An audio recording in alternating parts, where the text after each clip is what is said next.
दादाजी, मुझे नींद नहीं आ रही। अरे तुम्हें नींद नहीं आ रही? लगता है आज चांद भी तुम्हारे साथ जागना चाहता है। चलो बेटा, फिर मैं तुम्हें एक कहानी सुनाता हूँ। कहानी? कौन सी कहानी दादाजी? एक बहुत पुरानी कहानी, उस समय की जब हस्तिनापुर के आसमान में तारे कुछ और ही चमकते थे। यह कहानी है एक ऐसे बालक की जिसने बिना किसी गुरु के अपने समर्पण और श्रम से इतिहास रच दिया। एकलव्य की कहानी। बहुत पुरानी बात है, जब हस्तिनापुर के वनों में प्रकृति अपने सबसे मनमोहक रूप में थी। हवा में ताजगी थी, पत्तों पर ओस की बूंदें मोतियों सी चमकती थीं। हर कोने में जीवन का संगीत था। हर पेड़, हर पत्ती मानो अपनी भाषा में कोई रहस्य कह रही थी।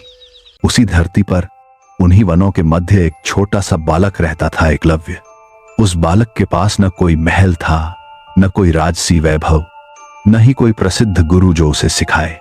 लेकिन उसके पास एक ऐसा सपना था जो किसी भी धन से बड़ा था, एक दिन सबसे श्रेष्ठ धनुर्धर बनने का।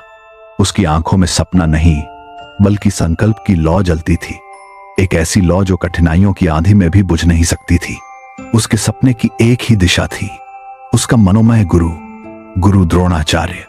एकलव्य ने मिट्टी से उनकी मूर्ति बनाई, जैसे अपने हृदय में उनकी उपस्थिति को मूर्त रूप दे दिया हो। हर सुबह, हर संध्या वह उसी मूर्ति के सामने नतमस्तक होकर अभ्यास करता। उसके जीवन का हर क्षण समर्पण का प्रतीक बन गया था। गुरु के प्रति, अपने स्वप्न के प्रति और अपनी साधना के प्रति। दिन हो या रात, धूप हो या वर्षा, एकलव्य बस साधना में लीन रहता।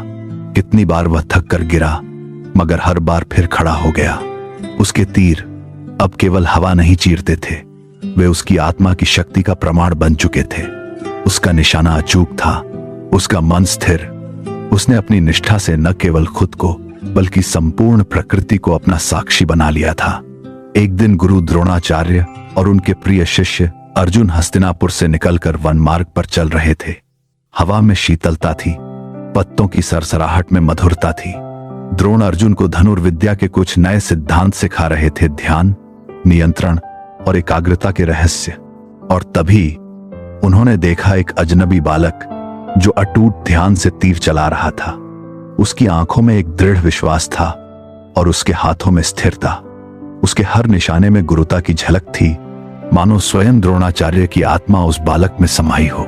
जब द्रोणाचार्य आगे बढ़े और ध्यान से देखा, तो उनके सामने मिट्टी से बनी उनकी ही मूर्ति खड़ी थी और वह बालक उसी मूर्ति के चरणों में झुककर प्रणाम कर रहा था, जैसे वह अपने जीवन का सबसे बड़ा गुरु उसे ही मानता हो। गुरु द्रोणाचार्य के मन में अनेक भाव उठे, गर्व भी, जिज्ञासा भी और कहीं एक हल्का भय भी। उन्होंने गंभीर स्वर में कहा, अगर तुम मुझे अपना गुरु मानते हो तो मुझे अपना गुरु दक्षिणा दो।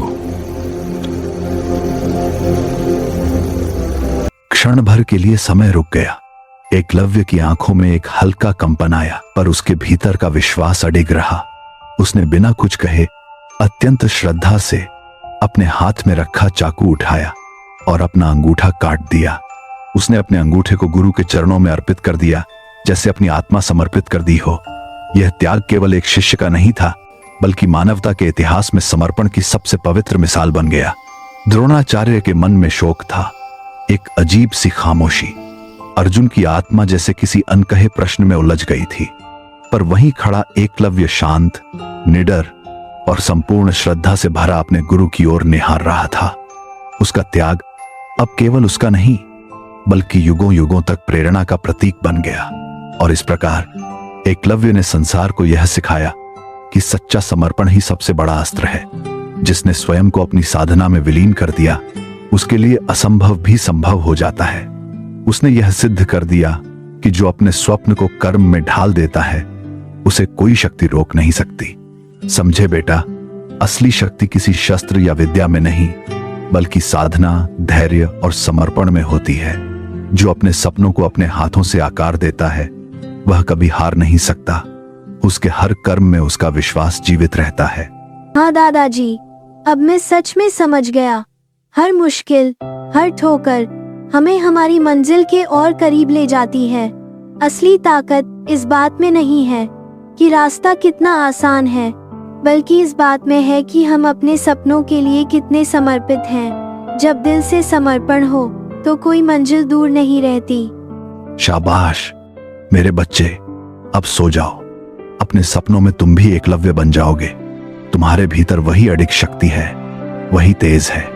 बस अपनी राह पर डटे रहो, अपने सपनों से सच्चा प्रेम करते रहो।